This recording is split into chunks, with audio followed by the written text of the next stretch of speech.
feel the blood creeping up from the heathens. Got will, got fight, got pride, got reason. If they wanna go eat, then you know I'm gon' feed them. If you're coming for me, hope you're ready for a demon. I got eyes in the back of my head, I'm seeing. Take me for granted and you know I'm leaving. I'ma take what's mine with the webs I'm weaving. I could take this crowd from seeing to believing. Got a taste for blood and my tongue keeps bleeding from the words I spit. So sharp, so freezing, so cold. Behold, frostbite they feeling. I could tear you apart or I could go heal them. Don't believe in fate, don't believe in ceilings. I just need a taste and my mind starts peeling. I don't pace myself, I grind on kneeling. Got lust for change, I just love the feeling. I ain't gonna give up. Got too little time, I'ma live up. Head down, push forward through the tough times. Cause anything worth doing is a tough climb. And I ain't gonna give up. Got too little time, I'ma live up. Head down, push forward through the tough times. Cause anything worth doing is a tough climb. Cause I'ma live life for the fight, yeah, I'm here to get it. I got drive, got sight, always have a vision. I don't lie at night, I be in my feelings. I'ma be fine, need time, and I'll soon be winning. I live life for the fight, yeah, I'm here to get it. I got drive, got sight, always have a vision. I don't lie at night, I be in my feelings. I'ma be fine, need time, and I'll soon be winning. I can feel the blood creeping up from the heathens. Got will, got fight, got pride, got reason. If they wanna go eat, then you know I'm gon' feed them. If you're coming for me, hope you're ready for a demon. I can feel the blood creeping up from the heathens. Got will, got fight, got pride, got reason. If they wanna go eat, then you know I'm gon' feed them. If you're coming for me, hope you're ready for a demon.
What is going on, fam? Welcome back to another episode. My name is TradeFly, bringing some of the most important market news as well as technical analysis that you can actually use. I hope I didn't blow out your eardrums.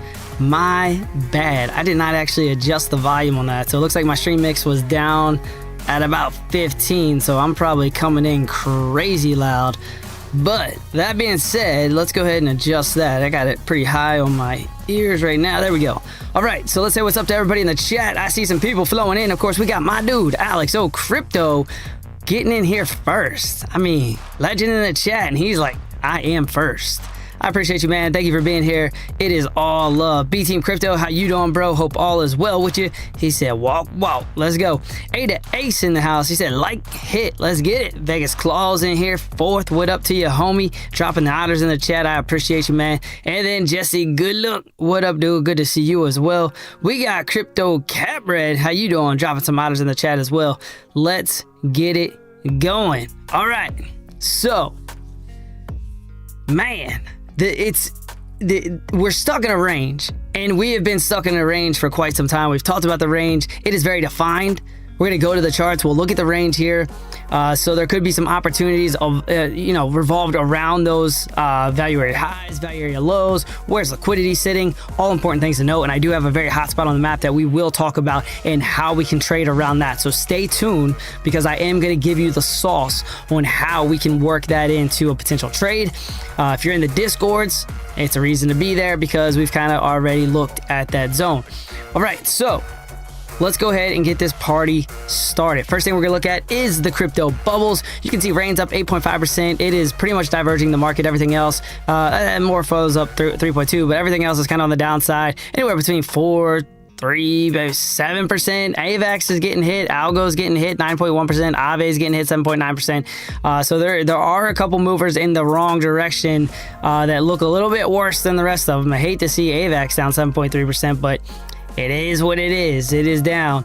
Let's go over to the total market cap real quick. Bitcoin is currently sitting at 68,455. That's down 1.98%. And the total market cap itself is at 2.33 trillion. That is down 2.49%. That's substantial. Fear and greed index is at 33. That is fear. Bitcoin dominance at 58.5%. And let's look at Ethereum. Ethereum is at $2,086. That is down 2.65. So it's moving in parallel. XRP in parallel. That's at $1.30. Solana in parallel. When I'm saying in parallel, just the percentage base moved in parallel to Bitcoin. All right. So not necessarily a bad thing, right? It's better than seeing exponential. Like, I mean, Cardano is, times 2, right? So that's at 4%, Vice to 2%, and that's at 24 cents. And then AVAX, like I said, was at a 7.9%.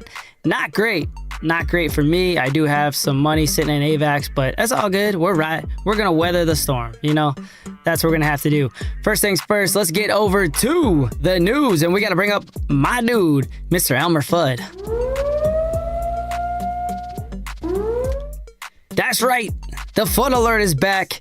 Americans lost a record $11.36 billion to crypto-related fraud in 2025, up 22% from the previous year. So if you have holdings that you plan on holding for a long time, highly recommend that you get those off of exchanges. You put them on a cold wallet. Now, understand that there are schemes designed to get into your cold wallets, your cold storage, as well as hot wallets. Those are, I would say, more likely, right? If you have MetaMask or something along those lines, what they do a lot of times is it's phishing attacks. That's the vast majority of what they're trying to do. So they'll send you an email, something like a Coinbase alert saying that you had a transaction or you had a withdrawal from your account, and they get you to click a link. And when you click that link, it's game on. All right. So you got to be very, very careful about what you're clicking. And they even try to scam people like content creators, right? They will set up a link, like a meeting. This is the thing that they're doing now. They set up a meeting, be like, hey, like we would like to bring you in for a discussion, yada, yada, yada. I want to pitch you this or talk to you about this or, whatever the case may be. And then they steal your shit. So like it's getting more complex and it's getting a little harder to read. So you got to be very, very careful of that. We'll just put that out there. All right. Cold storage, usually a plus.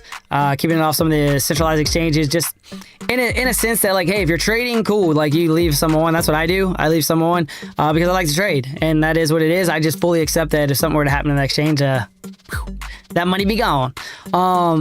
But cold storage, if you are holding it or if you're DCAing into something like Bitcoin, I do recommend that. I do have a link to that down in the description, not as much as I will shill it, but I use Tangem myself. I have it. It's pretty cool.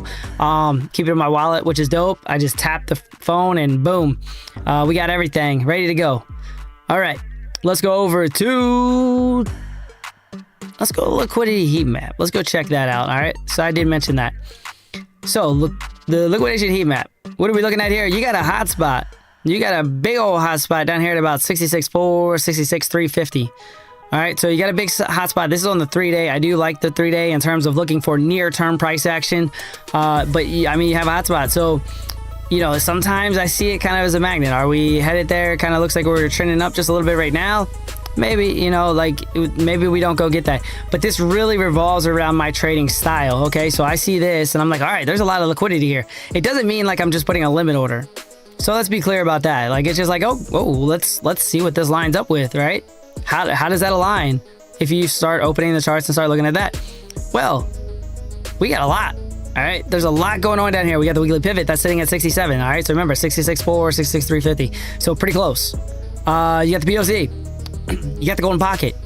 You got the 0.786. If you guys like pink boxes, I see some others in the chat. If you like pink boxes, that would put you in the pink box. All right, so you would come down, you would grab the liquidity, you would enter that pink box, and you would also touch a long-standing trend line that goes back to 2021. So you have, my friends, what people like to call confluence in an area. All right, so right around 66 to, and we'll take it lower. We'll say 66 to about 66.9. All right. You got a nice little range there, nice spot. I would highly recommend just mark it on your charts, right? And then this is where the education starts. What are we looking for when we come down to that area? If we come down to that area. So again, I'm not here in the prediction business. I'm not saying we're going to go there, but if we do, then there's some things we can look for, right? So impulse move down. All right, what does that mean? Big body candle. See this one right here? All right, I would see that as an impulse move. If you get down here to the zone, to the range, and you get a big bodied candle that goes through the zone, and you get the closes down below, it's invalidated. Okay, so let's talk about that first. All right, big body candle closes down below the zone. Nosy gozies. Okay, don't take that. All right, but if you come down here and you get something like that, it looks like this right here. See this right here? See this nice little wick, juicy wick, right? So what does that mean? There's buying pressure coming in. All right. Now, what we do know is that we have some passive orders down there. How do you go that? You go to order flow, you go to Market Monkey Terminal, got a link for that down in the description as well. Free. Okay. So I'm not shilling you on anything there. It's free. Okay. Understand. So I highly recommend use the tools at your disposal. All right, one of them is Market Monkey Terminal. Now, that's going to tell you where are their passive orders. All right, so we know we have passive orders. And then we can start looking at open interest and CVD. So as we come down here, if you see a divergence in CVD, cumulative volume delta, what does that mean? Let's say that the price action is going down, cumulative volume delta is going up. All right, that would be a divergence. Okay, so you come down, you touch the zone, you touch it in all the wrong ways. All right, and then you see a wick, you see CVD going up, you see open interest going up. That for me would be a trigger to be like, hey, you know what? We can have an opportunity here to see a bounce or a reversal because liquidity is off. You don't have your driving force anymore. So that's kind of the way I like to use the liquidity. One, it's kind of like a starting point. And two, once it's off the map, what's the incentive? That's a big question you ask yourself. So what I've noticed a lot of times is that people will put limit orders. They'll put limit orders at the POC. And this is why this is important. It's very, very important to take this in. They'll put a limit order at the POC or the golden pocket because they're like, it's the POC and the golden pocket and they're aligned. And then what happens? They have their stop loss just below. They get stopped out because what did they do? They put the stop loss right in the middle of the liquidity. You see what I'm saying? So you just join the party. You just add it to it. So the probability of us actually going down further is higher and taking that liquidity. So don't be part of the liquidity. Know the liquidity or you are the liquidity. Live by that if you're trading. Okay, so we know we have liquidity below and it's likely that if we come down here that it would get that. Now it's not 100% just so you know that there's times I miss trades. It just bounces out of that zone. But here nor there, I'm not willing to take it. I'm not willing to take that chance knowing I have liquidity directly below me. And I mean, the golden pocket 66.7, 66.8, knowing that I have liquidity $400 below me. Come on, dog. Like, why would I take a long there? And then I would have to, so what happens is now you have to put your stop loss even further down. So there's a piece to this. There's more of it than just saying, all right, well, he had the liquidity, cool. There's more to it, right? Because if you get into a trade and you're like, I'm taking the POC, I'm taking the golden pocket, forget TradeFly, you know, I'm going to take that. All right, but now you have to put your stop loss further down. You have to respect something like the value area low or the trend line or the 0.786. You got to respect that. All right, so what are you going to do? You're going to put your stop loss below that. Well, then where are you getting out? And are you going to be able to get a 2-to-1? You know, that's how this changes the whole dynamic.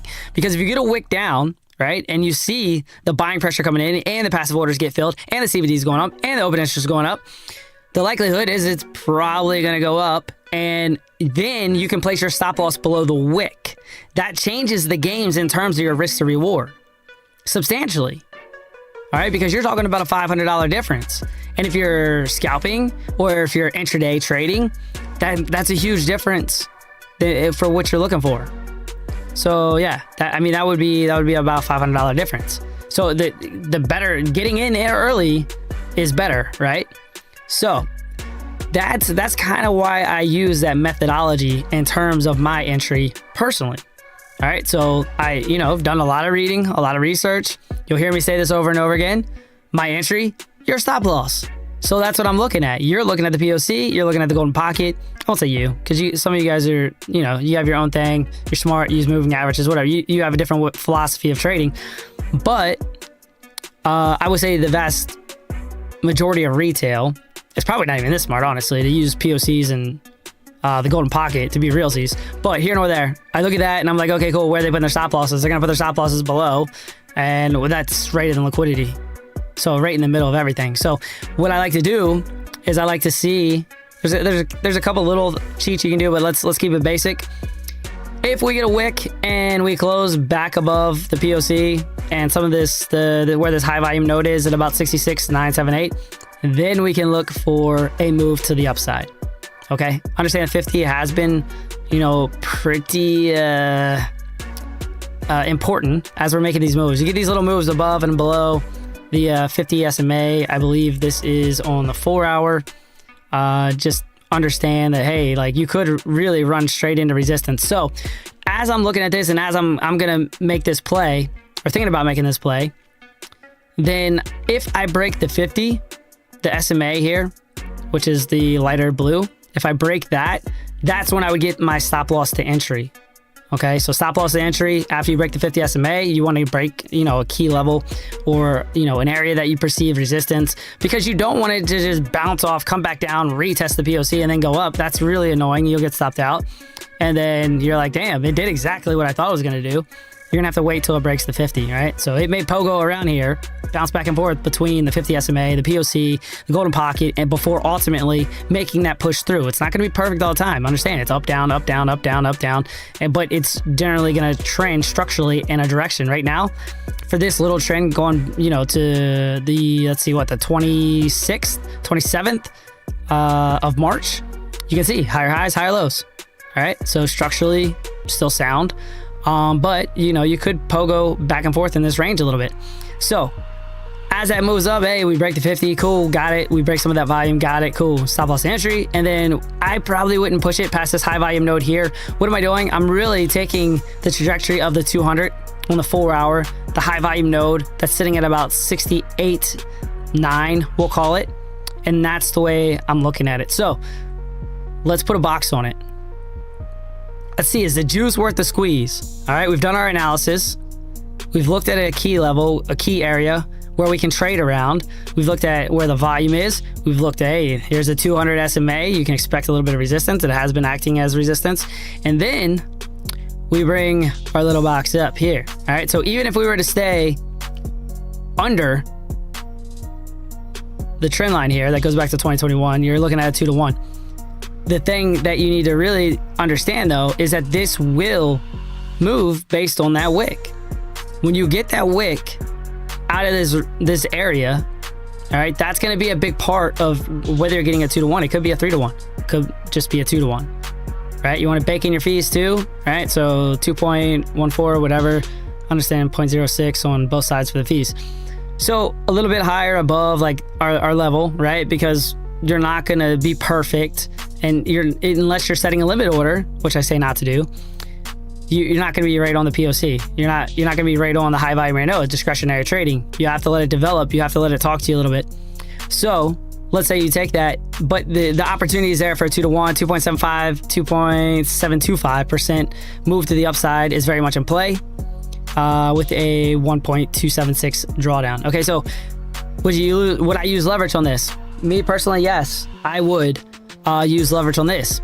I wouldn't use much though. Okay, so generally, I would recommend to people that are using leverage, if you're going to use leverage to exponentially increase, remember, easy come, easy go, exponentially increase your trade percentage, right? The ROI, then, I still keep it low. All right. So I wouldn't go over 3 to 5x in terms of taking something like this. And you guys can do the math on that. Keep it easy.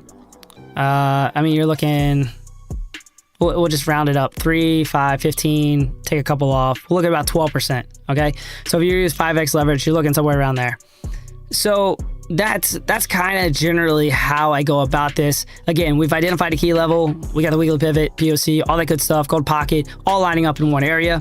I think it's a realistic area, 1, to see price action. 2, that's where the liquidity is. And so that in the near term is what I'm going to keep my eye on. All right, in terms of like upside, let's take a picture of that real quick. Cool. Got that downloaded. Now we get rid of the box. So to the top side, things to consider, things to look at. 200 SMA, we talked about that, sitting at about 69, looks like 69-ish, 69.3. You have the monthly pivot, that's a 69.78. And you have the value area high at about 70,000. So you have a pretty tight range of prominent areas of resistance or things that could act as resistance. So that I would keep it in consideration. So if you're like, hey, you're gonna long right now, I don't know that I would necessarily long right now unless you're scalping and you're just trying to stay within the structure of the move. What am I talking about when I say that? Right now you can see, all right, series of higher highs, higher lows, right? So when I say if you're staying within the structure of the move, yeah, there's probably some scalp opportunities here. If you were to take, from the 0.5, the 50 SMA, if you would have jumped on this, knowing you had a little trend going up, had a little confluence there, looks like you had a little volume there as well, but you could have, structurally just say, I'm expecting a continuation of this price action, but I wouldn't be looking to take it past, where the 200. So I don't think, for me, the juice is really worth the squeeze and trying to take a trade here. Now, if you break this level, the value area high, as well as this volume, I would probably take it all the way up to the volume. So a little bit more of a spread, but 70,500. That might open up the door a little bit. Let's take a Fibonacci retracement from the high to the low here. And we're going to look at that. Okay, high to low. Got it.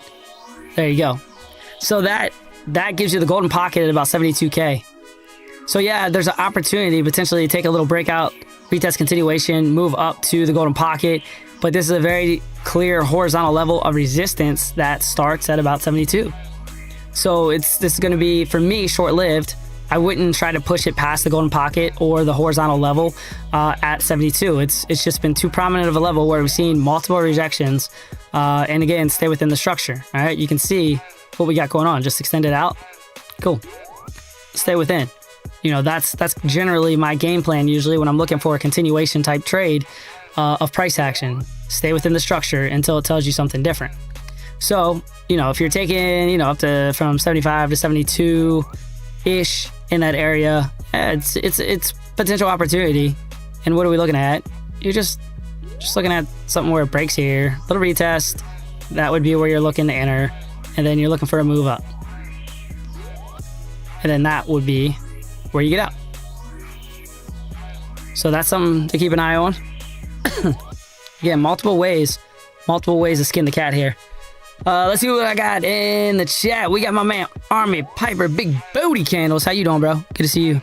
Hope all is well. That's why you go for the 0.66 gon level. Look at him, man. Dude, Piper's a beast, man. I was watching you on the Little Weeks show with Crypto Blood. I hit the dude up because he's been talking to me about that show, and we kind of been going back and forth. I was like, there's a little conflict of interest, but here or there, I was like, Piper's a beast, bro. Piper's an absolute beast. Golden Child 420, what's up, man? How you doing? Thanks for being in the chat. Easy to do on 20 margin. We're getting along at 8. Anyone trading at 8 p.m. Eastern? Oh yeah, that's probably, yeah. Ace, you're a crazy man. You're a crazy man. I ain't trading that. Volatility gonna be crazy probably. And that's, if it's something you're gonna hold past like an hour or something, or maybe a couple hours, got it. But in the midst of it, you're just gambling. Let's call it what it is. you're playing with that volatility, you're just gambling. But yeah, you never know. Maybe I'll throw 20 at it just for funsies, like you said. But understanding, I'm just rolling the dice at that point. All right, so that's a look at Bitcoin. Generally, if you zoom out, let's get rid of all the Fibonacci retracement levels, all that good stuff. I'm gonna leave that trend line in there. Dude, I was trying to push this to you guys this weekend, but I didn't have service. It would have been a beaut. I saw a lot of confluence up there for a rejection, but I literally tried to send it like 3 times, and it wouldn't send out. And when I was gonna send that, it was yeah, that would make sense. Saturday. Yeah, we got over the POC, got that retest right there, and I was like, oh, I gotta get this out. Sure enough, we did get a rejection out of there. It is what it is, though. I tried. I'm sorry. Let's see. Let's look at USDT dominance real quick. Let's update this. I mean, very clear consolidation for USDT dominance. So that's kind of cool, right? Understanding that, hey, we got a clear range in terms of USDT dominance, looking for a breakout one way or another could help you with your bias, right? So if you get a breakout of the value area high, POC, and then really all this volume right there at about 8.1, what am I talking about? If you get like a break above, come down, retest, this would be bad. Okay. Why would it be bad? Because the expectation is that it goes up. And when USDT dominance go up, Bitcoin go down. Okay, so understand that correlation. Now, to the contrary, right? And this is very like simplistic stuff right here. If you break to the downside of your value area low, and look at this, you got this gap here. Look, so gap here, not even a gap. That's just, there's just not much volume up there. But you do have a gap here. Same thing, same deal. We're patient, okay? And then we're looking for something like that. And then if this goes down, or you're expecting it to go down, then same deal. This go down, USDT dominance, Bitcoin go up. So it really does help you sometimes in terms of, let's say you're in a trade. Let's say that you got in a trade and USDT dominance was down here. We'll get rid of all this stuff now. All right, so you got in a trade while USDT dominance was right here. Cool. And this would be a short, just so clarity. Let's say you got in a short for Bitcoin and got its little bounce here. Got it, cool. It's going up, but then you're getting to some key levels of resistance, right? Now, how applicable the POC is, the 50 SMA, the value area high, you could argue that a lot, honestly, how applicable it is. But there is a pretty clear range. Okay, so there's a range there.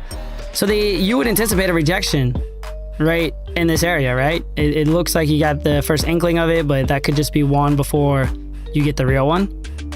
But you're concentrated on this area here, because that area would likely act as resistance.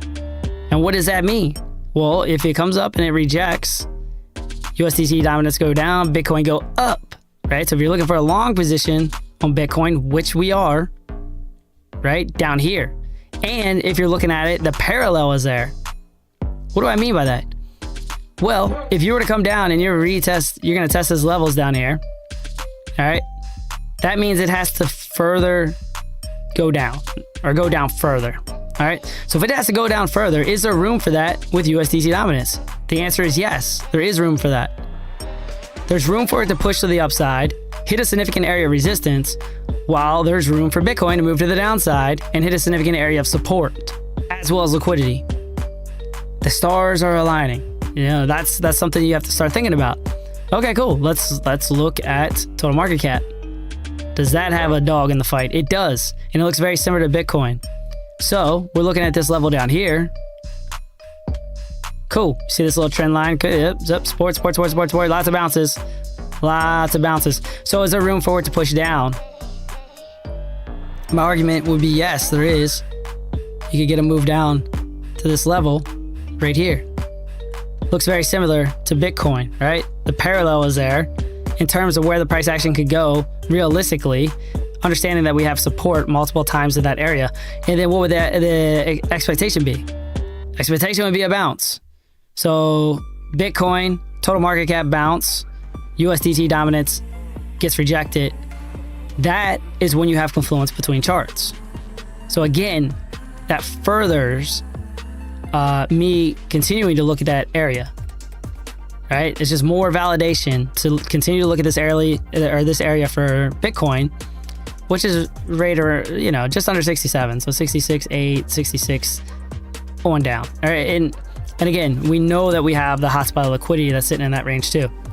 So a few things you need to look for. We kind of talk through those in terms of price reaction, what the candles are going to look like. Kind of talk through that, as well as go over the order flow, look at that, and there's CVD, open interest, all those things. We kind of talk through that. All right, so there's a lot to go into it, right? But it's also the way that you can conservatively get into trades and not just be willy-nilly, be like, oh, I got to trade, because that's what a lot of people do.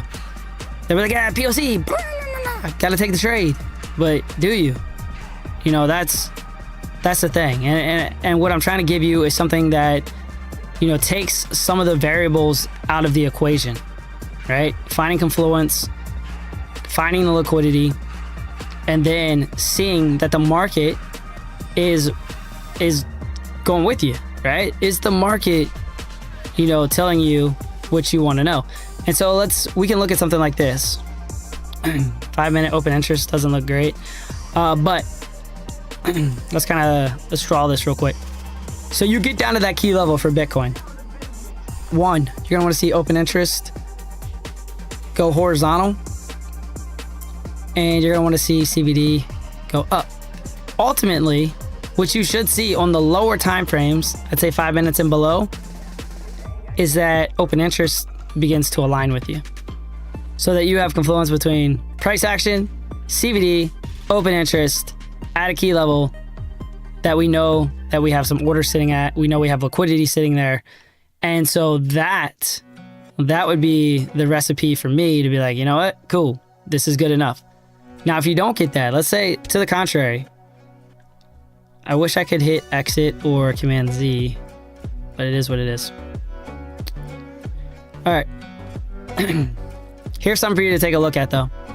Let's say we go down. All right. Let's say we go down to the level I was talking about with Bitcoin. So about 66.3. Let's just call it 66.4. 66.4. Okay. You get that. Price action goes down. Got it. But you see CVD aggressively continuing down. That would give me pause. If you see open interest begin to spike, let's draw that. What does this mean? Well, this means that their positions are being open, but if your shorts are still aggressive going into that move, I'd be very, very careful. All right, that would be a recipe for saying, hey, we could get that impulse move through the zone. It's on the table. All right, so be careful.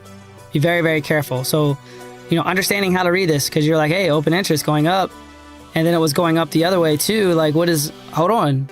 It just is literally like, in very simplistically, positions that are opening. So one of the things that you could see as well, and just understanding kind of how this all works, is you're going down to that zone and you see open interest dumping. Open interest is dumping, right? And you're like, that doesn't make sense. That's because they're closing positions, right?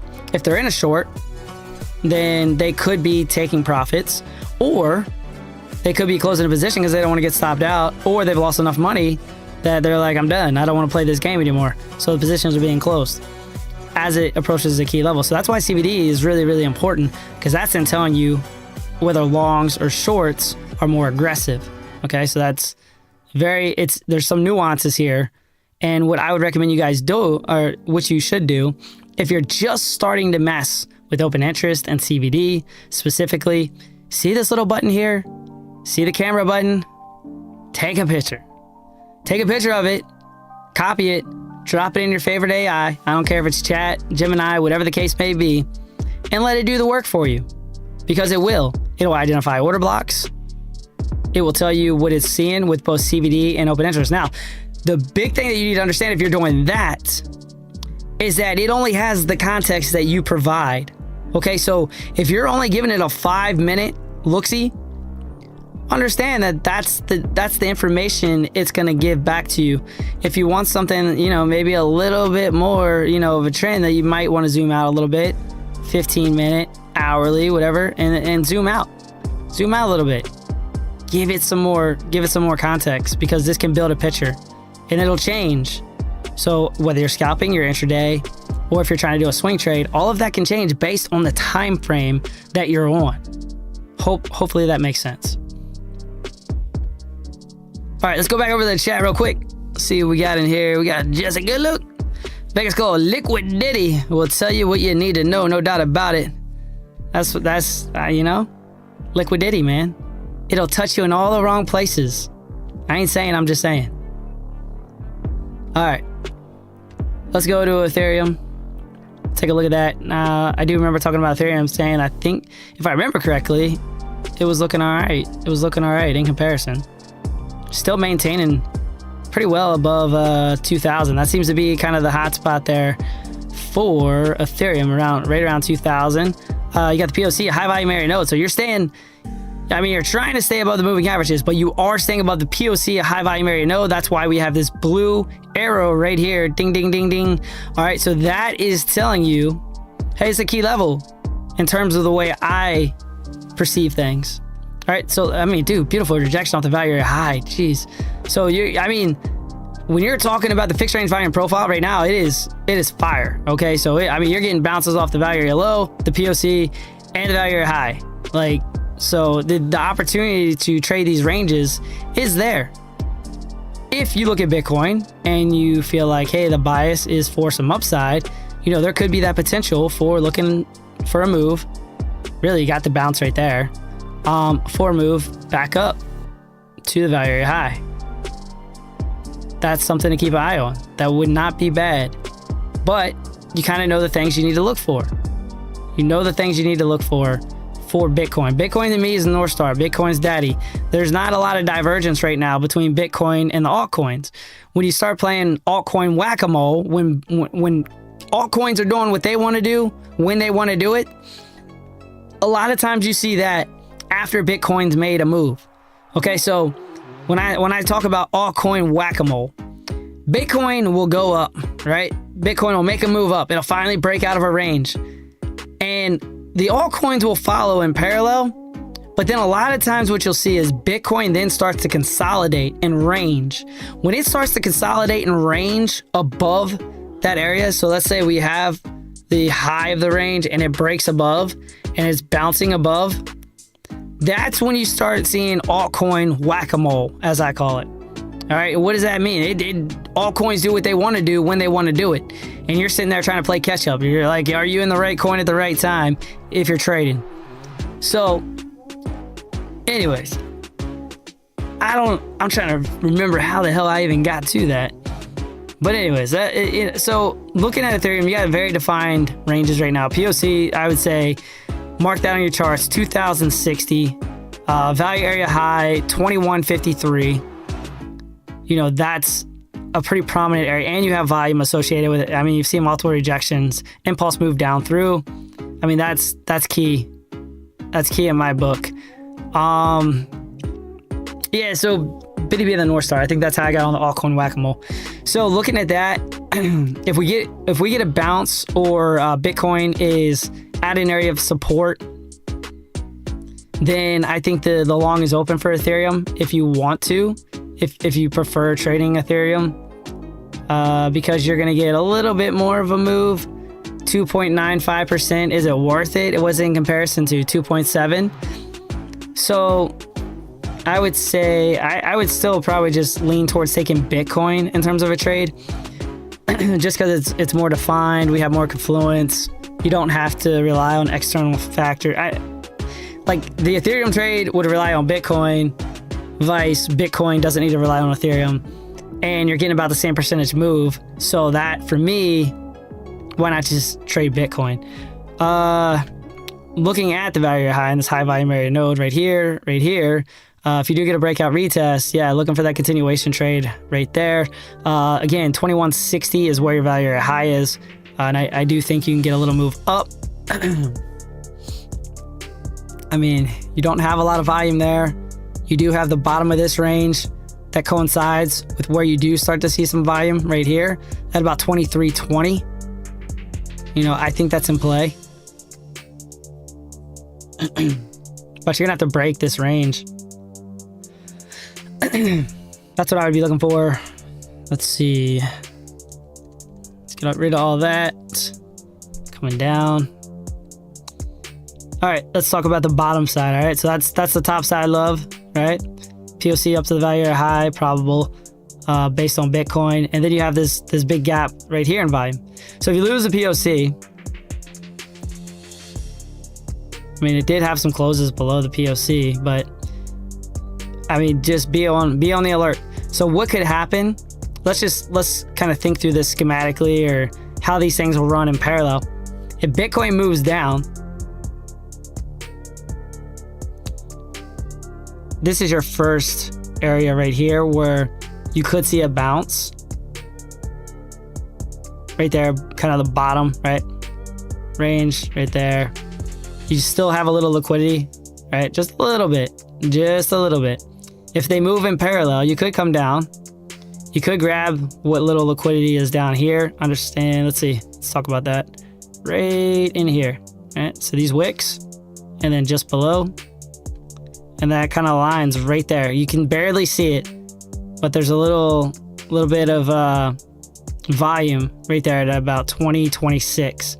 So I think that would align better in terms of, hey, like if we're trying to parallel it with Bitcoin and friends, if it were to move down, come down, take this liquidity, and then the problem for me, especially, is like you're going to be below the POC. It's really hard to take a long when you know you're going right back into volume and the POC. So again, I think Bitcoin's probably the better setup in this case, personally.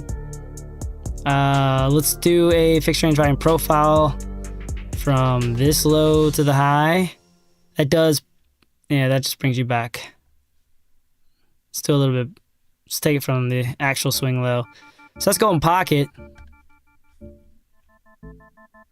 I don't typically like to do that though, where like you get a high, comes down, and then you get another high, and then you're trying to take the fixed range volume, or not the Fibonacci retracement level off of that. But here or there, from swing low to high, golden pocket does align. It does align. Just a little bit more confluence there. Obviously, 0.786 brings it back down to the value low. Also very probable. And you have more volume down here. I just don't know that you'll get that move. I don't know if that's if you're looking at Bitcoin and USDT dominates the total market cap, that's a pretty aggressive move. It's a larger move for Ethereum to make. I don't know if that's going to be on the table. If it does though, let's say it moves exponentially and not just in parallel, then definitely keep an eye on this area for a bounce. So it's again, it's about kind of using Bitcoin as the North Star, looking at USDT dominance, looking at total market cap, and then where are we at relative to those assets. So if we get to those key levels on those assets and Ethereum's here, cool, good enough. If we get down and Ethereum's here, cool, good enough. But then, you know, that's going to change kind of the picture for you in terms of taking profit, in terms of getting out of that trade. And so I would actually prefer it come down further, personally. That would make my life a little bit more clear in terms of looking at a long on Ethereum, because you have that lack of volume there. You have POC very distinct. I like those, those bigger areas of confluence, and the POC and this high volume area node would be a lot more exciting to me than bouncing out of here. This is not that it's bad, I just don't like it as much. So what would I be looking at? Up to the POC, we'll front run it about 3%, and then it's all about the wick. Holy moly. Why is it making these aggressively large boxes? All right, so you would be looking, yeah, I mean, that's a 3 to 1's there all day. You could even bring it down just as a starting point below some of this volume, below the wicks, not this wick, but yeah, at minimum a 2 to 1 is there. I do like that better personally. If we came all the way down, that I'd be more inclined to take, I would say. If we're only coming down to the golden pocket and that's where it aligns with some of these other charts, I mean, Bitcoin would be the play for me. Now, if this pushes down more aggressively, let's say it moves exponentially in comparison to Bitcoin, then yeah, then I would think about Ethereum, because yeah, you're getting a little bit more of a return there. All right, let's see what's up. Do we want Nightcap back? My man. Nightcap, those were the days. Those are the days. With my man FD. Those good times. We got my dude K Diggity. No doubt. What up, bro? I would also like a helicopter channel. My man. Ryan Smith in the chat. He said afternoon fly. What up, dude? And of course, we got Wick's wife. How you doing, lady? Good to see ya. Hope all is well. Scrolling through the chat. Is that the one and only K Diggity? You know it is. Eat don't respect anything. Fair enough. We got my dude B Team Crypto in here. What up, man? How you doing? Open the club. I don't know if I can open the club, but I can play some sound music or soundboard stuff for you. There you go. It's about as club as I got, Jesse. Right now. Yes to the Nightcap. I want to see TradeFly saving America live on YouTube. Yeah, you guys aren't allowed to see that. It's crazy, man. I mean, obviously, I'm not talking about my stuff publicly. You guys know me. It's crazy times. It is crazy times. There's no doubt about that. All right. So we looked at Ethereum. Let's see. We got confluence between all the charts. Talked about that. Let's take a quick look at the NASDAQ. Just quick look-see. Look at that, man. We were talking about this area down here. I was getting excited about it. It hasn't. So we got a really big bounce. Nice V-shape there. Really big bounce. But that 50, I'm telling you, dog, that 50 right now, it is respecting on the 4-hour. Let's see what it looks like on the daily. Oof, about to get a cross of the 50 and the 200. See what it did last time. From the actual cross, that was the low. So people, they get hung up on these moving averages of like a cross of the 50 and the 200. Oh my God, it's doom and gloom. Let's see what it did here. 50, so this one did have some drawdown. Let's measure it.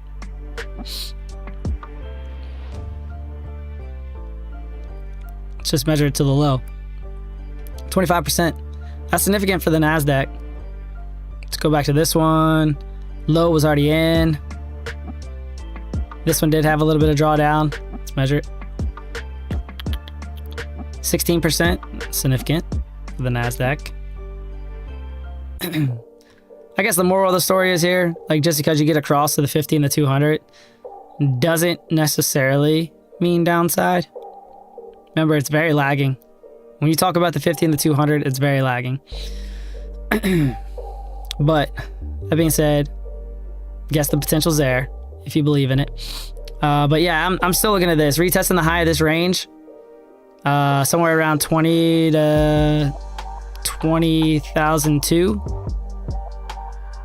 2,200. And that, yeah, I would love to see that. So we get that continuation. pushing down off the 50 and down, that would be where, you know, I would look for some price action. I would look for a bounce out of that area, just based on technicals. Nothing more. Look at the volume associated with this high here, though. Look at that. I mean, that thing pushes all the way out. A lot of volume. Really interesting. Let's see here. We got about a few more minutes. Look at coin real quick.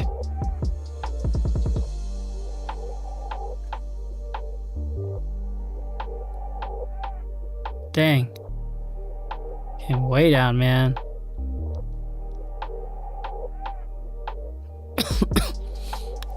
So we had this little buy zone here. But I'll tell you what, if you come down to 115,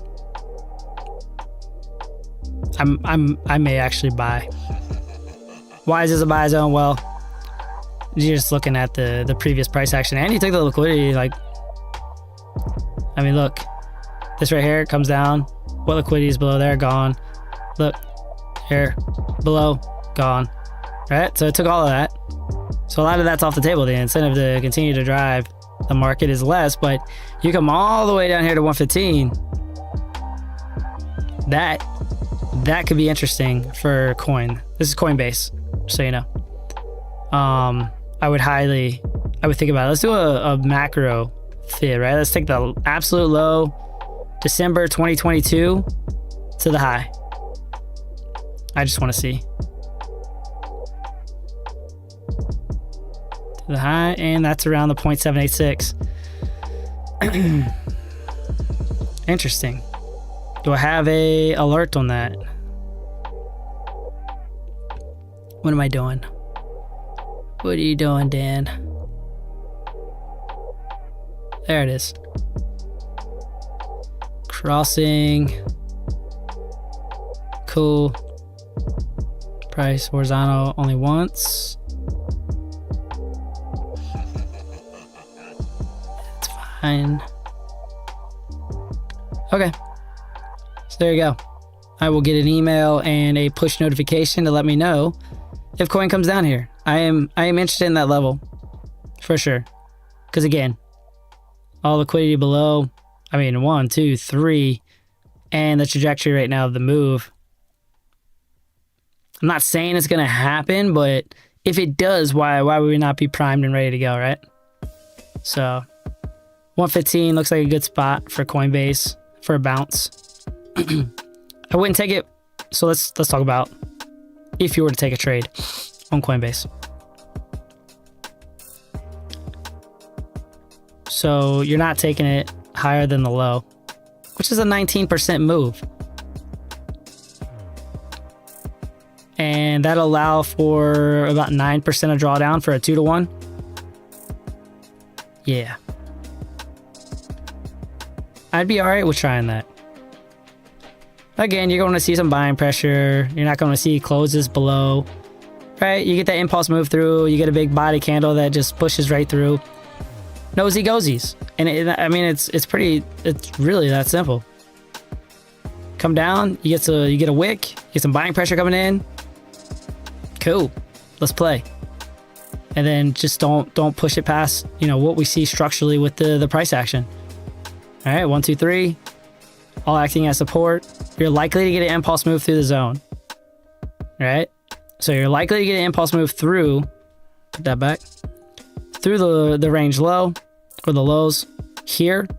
All right, so when you get that impulse move through, then you're likely to keep continuing down 0.786, kind of where we're looking. I would say, hey, if we push down in, you know, it's all about where this wick is, man. I mean, your wick, I mean, you could get a 5-to-1, like that's very much within reason. It's just, this is like a starting point. Just a starting point. We're anticipating. But again, it would push down, it would retest the highs here, retest the lows, and if we could get the little sweep of the lows, I'm in on that. All right. Let's see, a few more minutes. Let's look at Cardano. We got my dude, Alex O Crypto. What up, man? Throw some honors in the chat for Alex. Thank you for being here. Much love to you, brother. Much love. Got an interesting comment today on X. I know you saw that. What's a vacay? What is a vacay? I don't know if that was a little dagger at me or what, but it's cool, man. To each their own. To each their own. So, Cardano. Shite. That don't look good. There's nothing I like about it right now. It's losing the range that it was in. I might have to hedge a short against this thing. If we push back up to where we have this green zone right here at about 33 cents, I might have to hedge a short. Got some volume around there as well. So I would say be very, very careful of Cardano right now, personally. I mean, you're talking, bro. You've actually set a low. You have broken your bear market low for Cardano. This is not something that I could recommend to anyone. Yes, you're touching the lows, and I got it. There could be no better time. I understand that, but right now it's not showing you any strength. You got a nice wick here, but now like you've fallen back below the range. You're back below the 50. You're below the value area low. I can't in good conscience tell you to look at Cardano until you at least get over this area of volume and the value area high of the current range. There's no way. There's no way I could tell you buy Cardano here. I just... If it looked just like the wick, like, you know, that would have been a consideration at that point. But right now, I can't. You're going to have to be above where the value area high is of the range, above the volume. I'd say 28 cents. Now, I understand it's a big move from where you're at right now. I get it. But my jam is to protect you guys and protect your capital. You know, I'm not going to try to set you up for something silly. I mean, you can't even get over the 50 SMA. How the hell am I going to tell you to buy it? POC, let's extend this out a little bit. Here we go. All right, that's the bottom. And now you've basically formed a little bit of a range underneath of it, right? A little stair step down. I mean, the silver, I guess the silver lining of where we're at right now with this little bitty piece of freaking price action we got is that you are getting a little trend up, right? So you're seeing higher lows and you're pushing in to the POC, the value area low. So there could be an opportunity here getting above, you know, the 50, the POC, and this little high volume area node where you just take it up to the value area high. There's opportunities to trade, but if you're talking about investing, if you're bringing your call spaces down, cool, but it's in good conscience. I can't be like, hey, long Cardano from here. I just can't. It's got to show me something. It's at minimum got to get over the POC, the 50, and the high volume area node for me to say, all right, cool, let's look at the value area high as a potential target area at least, right? Like that would be reasonable. 7% move. So that's in, out, wham, bam, thank you, ma'am kind of shit. Like not stay in this one. And you put yourself below the low. So it would give you a 2-to-1. So there could be a trade opportunity there, but not much of an investment opportunity in my mind. Because this looks different. And that's one of the things I tell you guys to look at. One of my biggest beefs with Ethereum is it did not maintain the parallel. It didn't maintain the parallel, right? It didn't, in terms of Bitcoin, where it was in 2021 to where it is now, like where should it be if it were to maintain the parallel between the assets? Cardano has taken a vastly different trajectory. 2021, I got up to over $3. All right, that was a really big win for me. one of my good wins in crypto. But we're at 24 cents.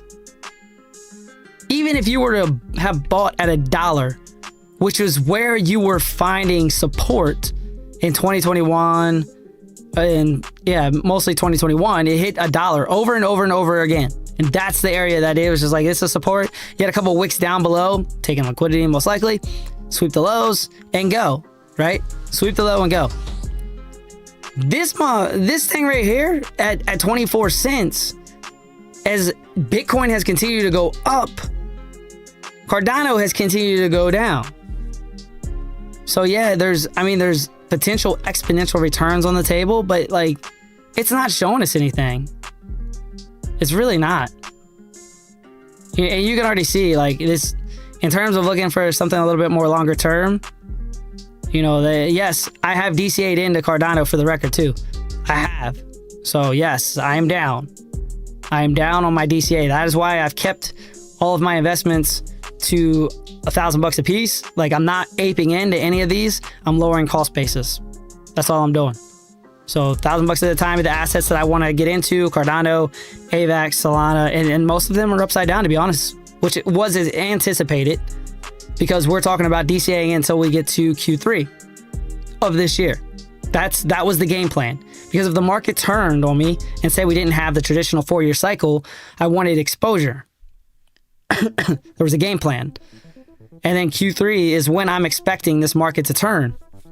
But the thing is, like, I can't really, looking at this on the chart, I would be hard pressed to tell you to just throw your money in Cardano right now. And this could be, I don't know how you're gonna say this is the bottom, because if Bitcoin goes down, Cardano's not just gonna sit there. It's not. It's gonna go down if Bitcoin goes down. This is about one of the ugliest things I've seen for Cardano in a minute, right? Besides 2021 going into 2022. This is what I'm talking about. The trajectory of this should gradually be up. If you're just looking at the mean of the move, right, the average, you should see something like this. Yeah, we got all these moves, got it, cool. But the mean should look something like that. And realistically, it should have set another high. It should have. But it didn't. It set a new low. And we may not even be in the worst of it. So that's all I'm trying to say with Cardano. Just be very, very careful. And if you get in a trade that you end up holding for a while, respect this trend line. I would, personally. I am. I'm not going to look to try to break the structure or try to be smarter than what the trend is showing us, because right now the trend is down. So you're going to have moves. You're going to have times where you do push up. But then, you know, what I plan to do, well, I'm just getting back to my initial investment. I get back to my initial investment on Cardano. I'm done playing that game until it breaks out of this trend, right? We break this trend, you get a breakout retest. Cool, got it. Then, you know, I might think about taking a long again, but you got to show me. You got to earn it. Earn my trust. So that's what I'm looking at for Cardano. Sorry for that extended thing. God damn, the chart looks like shit. It sucks.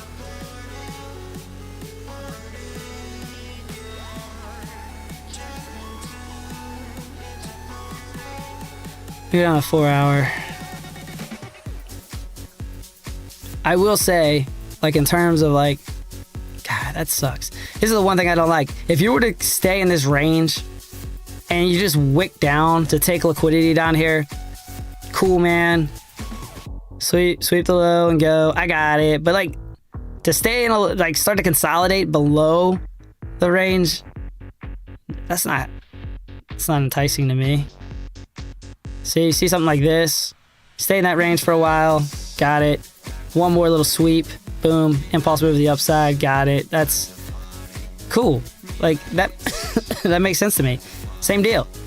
consolidate, one more sweep of the low, go. Got it. This was just, hey, people were down here, and you got the wick out of that zone. Cool. You didn't even come back. No biggie. No biggie. Look how quick this was. Quick. 2 tap. Cool. Didn't even come back. Now you're consolidate and then break below and consolidate some more. That's where I have concerns.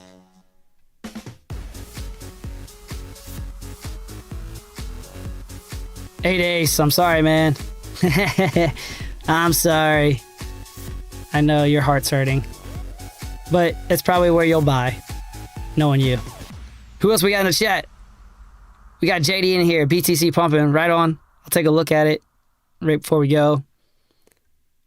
Who else we got? Who else? We got my man Al Jr. What's up, dude? All right, let's see what he's got to say. Dollar by dollar, nickels and dimes. Light that beach up because it's TradeFly mother effing time. By the way, sorry I'm late. Take plan B. Fair enough. Al, hope all is well with you, man. Bearded Mac Mike dropping the otters. What's up, dude? We got Trade Intuition. Like button smash. Thanks, Joe. How you been, dude? Haven't seen you in a minute. Hope all is well with you, bro. Let's see. B team. Crypto in the house. More otters. Poke it with a stick. It's dead, bro. I bought Night Spot. Night's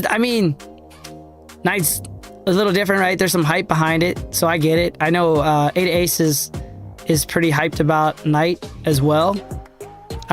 You know what? We'll look at that real quick.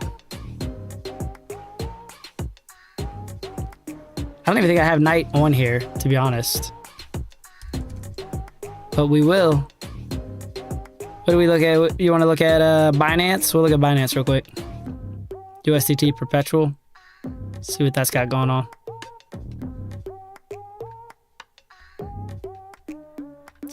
Oh, that's not looking all that great either.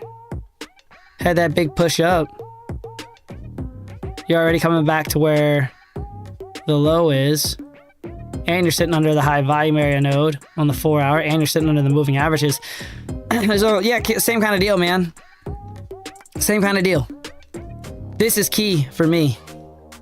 That is a crazy big circle. This is key. Let me get all of it here. Why is this key? You got your 200.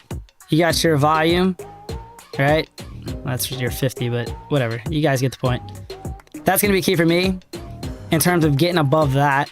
And then you have this gap in volume with the highs. So you got the highs of the range, you got the volume. So that's kind of how I would look at something like this. Like, you know, I know some people want to get into assets and they want to get in early, and I respect that. You could DCA. I'd be careful because that's pretty much the low where you're at right now. But I personally would, if I was looking at an asset like this and I wanted to invest in it or trade it, then I'm looking at getting above this area here. And that's at about 49 to 50 cents. And then where would I be looking to take it? You know, back up to the low of the range or even fill out this whole volume. So maybe we take it to the low, stop loss to entry, play on house money, or take profit. That you know, everybody plays the game differently. But that would start at 40, 48 and some change. And then we're looking at maybe TP, stop loss to entry kind of deal at about 56. Gotta break it though. And then you look at your exit at the top of the range where this volume is. That's like your sweet, you know, hey, I played it really nice kind of deal. And that's at about 63, we'll call it 62 and a half. That's kind of how I would look at it. I'm a big proponent of this. If you guys don't have this on your chart, this is VPVR, or sorry, VRVP, my bad. VRVP. All right, so I'm telling you, I use this a lot, especially when I'm doing kind of that like overarching, you know, look at. Let me bring 11x into this real quick. Yeah, you had to break a structure there on the 4 hour. Yeah, there's nothing really good on on this. I think until you get above, you know, 49.50. for night, for me, personally. Let's see, Doc's in here. 8 p.m. Eastern. Yeah, man, everybody's talking about that right now. Not still bullish on the 4 hour, but SFP'd the 4 hour low a few times. Real Wave Cypher, what up, dude? Thanks for being in here. Hope all is well with you. Yeah, I mean, dude. I mean, oh no, you said still bullish on the 4 hour?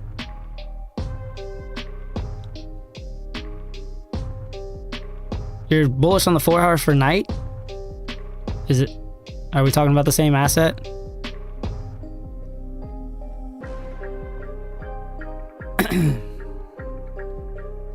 I wouldn't be, personally. Hold on.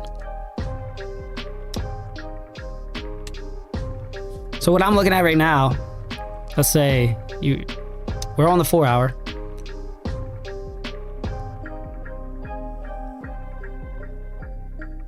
Now, I mean, I see a break of structure, right? You got below the lows. You're closing below the lows. That's tough, man. I mean, yeah, again, let me zoom out just a little bit. Make sure I'm not getting so distraught here. You're coming down to the low. So yeah, like you got that weight. There's definitely willing participants at, 37 cents, but structurally the trend that I'm seeing is lower highs, lower lows. And if you take this range into consideration as well,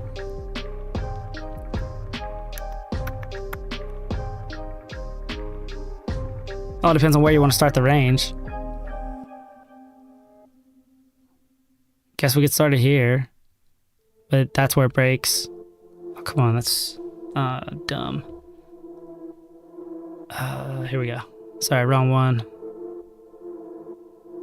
Get into it, and that's about the candle before that wick. Maybe that makes it a little bit more clear. But I mean, that's the low, right? Right there. I mean, I would at least at a minimum, you want to get back above this low. Get above this low, get some price action above that. Because right now, I don't really see it as bullish from way back. Yeah, I mean, if you're talking about right here, but that's like the start. Now, what we need to take into consideration is, okay, here, this is like the starting point on Binance. Obviously, there's probably more to this chart, but just taking kind of the starting point on Binance. Like, if you're looking at it, bro, from like the high, like, I mean, it's trending down. I don't know. I mean, I'd be careful. Like, I mean, the thing, like I said with Cardano, like if you're getting in low and it's something you want to hold for a long time, cool, man. You're treating it like an investment, and that's different. I don't know that I would necessarily jump in a trade on it until we get above value area high. You got the 200, the volume area right here at about 49.50 cents. If I'm looking to trade, right? Because I'm looking to trade, like I'm looking at something, the probability in my mind is a bit higher. I don't know. To each their own. I mean, you're probably looking at it different. You might have some different levels. But I'm a big proponent of looking at where the volume is. I like these gaps. And then I like getting above kind of these significant areas, such as the 200 and the value area high. So that's kind of how I would look at it. Because you got the low here. Boom. I'm expecting some price action in there. Ultimately, a move through, come back, retest, continuation. You got the high volume area. And then you got the high of that range. So that's what I would be looking at. You can get in here. I would keep the stop loss low, below this area, right? Because you're going to get in here. You're going to expect some resistance because you've seen the price action already show you that. All right, that's already on the table, right? So you don't want to get your stop loss entry too quick. Once you break, retest, stop loss entry, right? Because now you're kind of protected about, you kind of switched or flipped resistance into support. Once that's flipped, then that's when I would look at stop loss entry. This is me. This is my personal process. Everybody's got their own thing, man. And I respect that. Not saying one way is better than the other.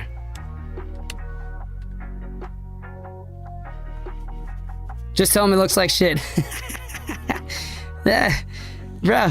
I mean, that's funny. I'm trying to be nice. I'm not gonna say it looks like shit. I just not something I would jump on. He could be right though. That's the thing. Like, if you take all of this and it's like, hey, these are the lows, and you get the exact freaking low, I look like the dumb. I'm just more conservative. And so for me, you know, it's trying to find those areas of confluence, those lines in the sand. And then once those are behind us, right, then that's when I'm more inclined to jump into something. But I don't like all this shit above me. That's not what I want to long something into when I know I have clear areas of resistance. So there you go. But hey, again, like I said, man, everybody's got their own way. I'm all ears, man. I much prefer to be collaborative than to fucking be like, I'm the best. I am. Nah, dude. All right, let's see what Bitcoin's doing. I see you guys saying it's pumping. Okay. Look at that sweet ass bounce right there. You got the 50 trend line. Got it. Cool. It's actually the golden pocket as well. So if you take from this low to this high, that's actually the golden pocket. I just don't have it on the chart right now. I took it off. I was trading it earlier. I mean, you're running right into resistance though. Is there something going on in the news? I'm not taking a long here. Like, if you're gonna take a long, you took it here, and then you get out here. But right now,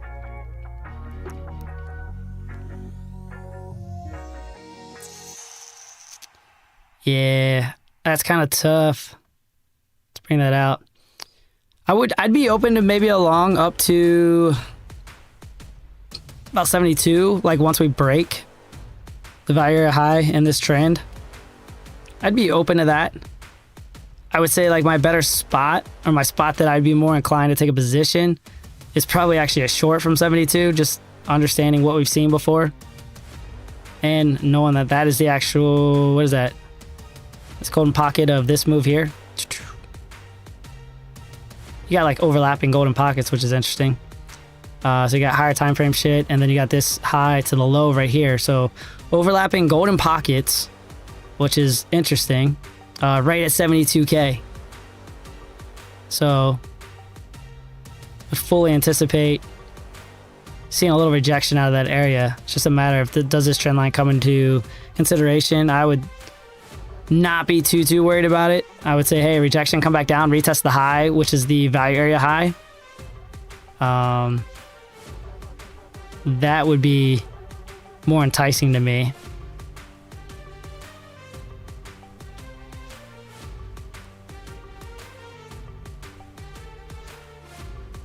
Yeah, no worries, Bearded Mike. Bearded Mac Mike. That's a lot. That's a lot going on there. Yeah, dude, again, everybody's got their own way. I learn from people all the time, man. So.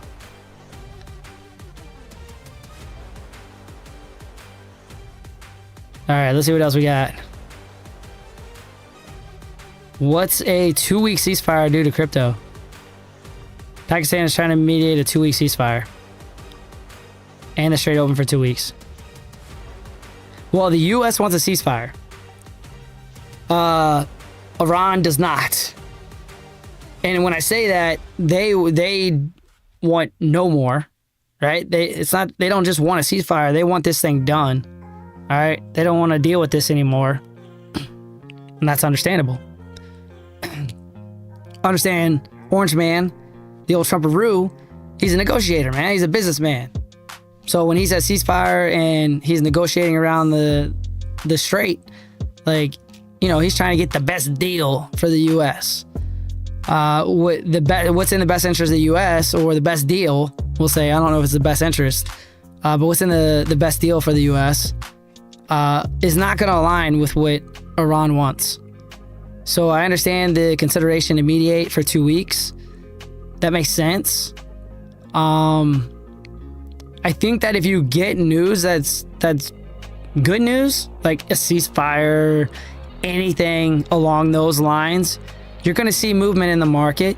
But 72 to 74K is like a technical line in the sand for me regardless. It doesn't matter, I think, what happens. So what I would see in my mind is that you get a push up to 72 to 74K. You get a nice impulse move to the upside, big body candle goes up 72 to 74, and then technicals take over. I mean, that's my mind. Going up to the golden pocket there, where you have some liquidity as well. Again, that falls right in line with that horizontal line of resistance or range, we'll say, from 72 to 74K. So I think a push up is, highly probable if you get good news. But I think the interesting part of this all, given everything that's going on from a macroeconomic perspective, is that when it comes down to it, we've stayed in a range. We've continued to consolidate, continue to stay in this range, and that's a good sign. What I don't like is when you you go back to the previous range. Looking pretty similar, right? Definitely looking similar. Let's do a date and price range from the time that it entered the range to the time that we will say it left the range. Let's put it right there. And so that was 78 days. 78 days. Let's do it again. Enter the range. Let's see where 78 days puts us.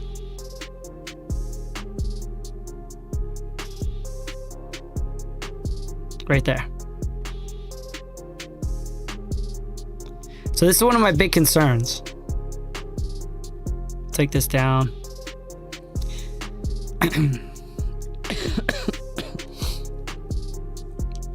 And let's actually take this down to the bottom of that range. So look at this. Very, very interesting. Your lowest point of that range initially was that first drop into the range. Your lowest point of our current range was that first drop into the range. Then you consolidated for 78 days. So we would still have some time left in terms of consolidation. But what I don't like is, okay, cool. I mean, if you follow Geo at all, like he talks about PO3 concepts with accumulation, right? And manipulation and distribution.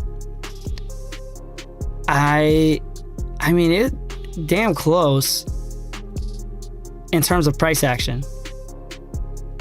Obviously, it's not going to be perfect. It doesn't have to be 78 days exactly, but look at this. You consolidate a little bit, push up, right? Come back down, push up again. You take what liquidity is left to the top side, and then you start going down. It looks a little different, but not much different. So that's kind of my concern right now, in terms of the range that we're in, and why, like, I'm being pretty conservative. Like, I'm still trading. I'm mostly trading the range, the volume, where's liquidity on like the 3-day and under.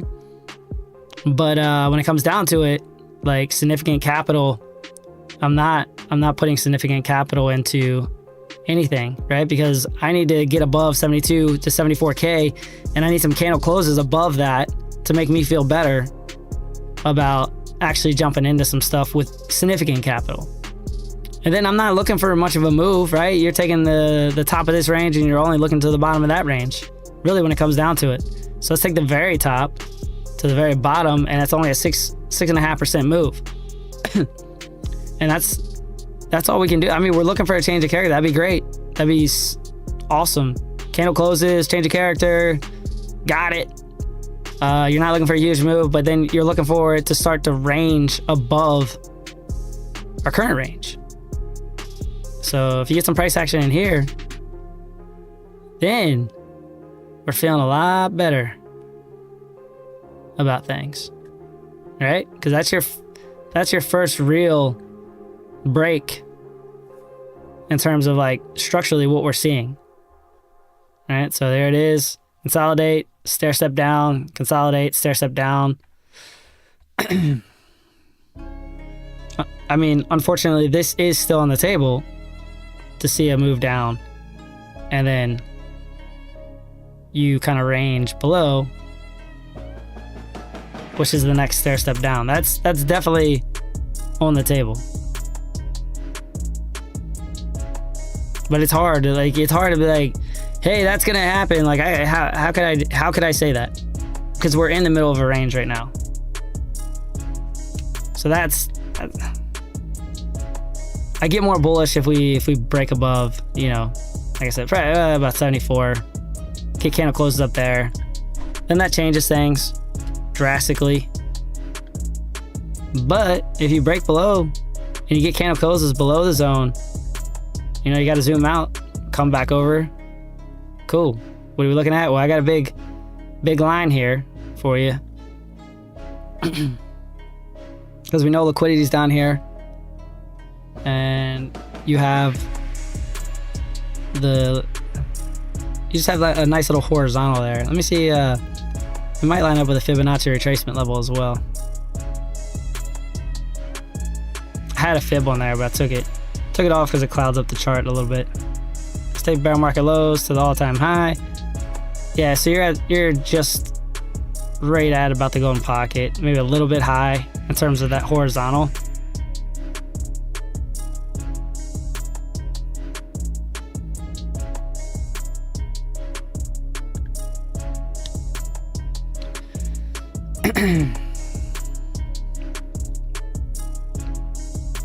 And that takes you about 58. Low of the range. I wouldn't mind that. And that's a DCA point for me as well. But I would just say be careful. See, that's like one of my big concerns too. You're looking at some of these altcoins, Cardano, Knight, and all those, and it's like right now, this looks very similar. I would hate to see it break to the downside, because if it does, man, whew. And I know like you'll miss out on some of the move if it moves up, and I get that.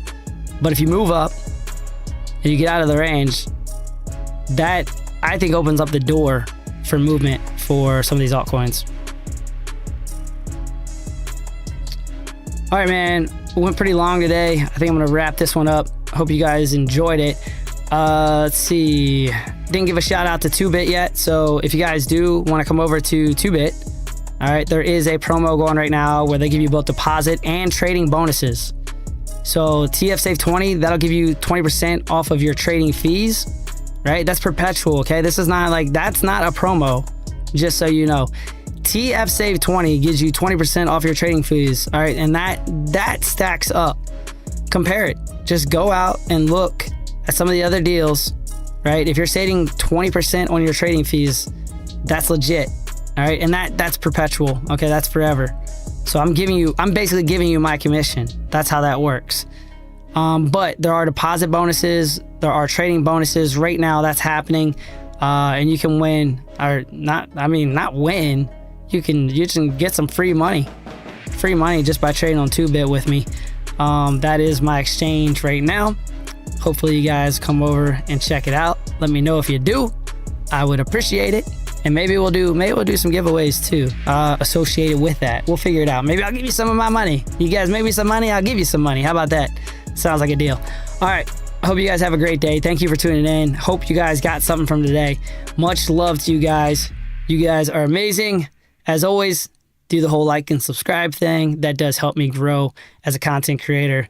And with that, as always, trade safe, be safe. I'm out. Even when you feel low, you can still go. Even when you feel slow, you can still go. Even when there's no hope, you can still go. I never answer to no, man, I still go. Go, go, go, go, go, go, go, go, go.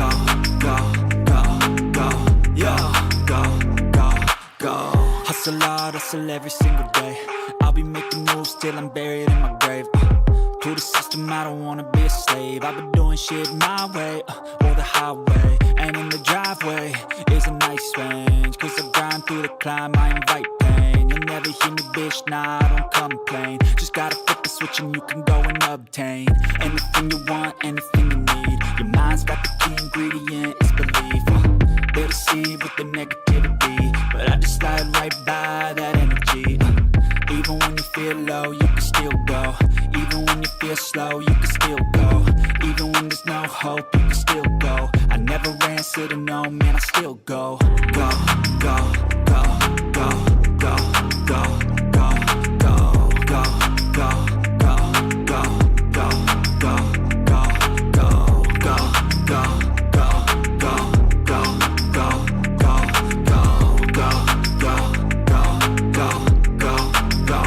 go, go. You got a mind, but even that could change. You could flip the gray matter like some batter in your brain.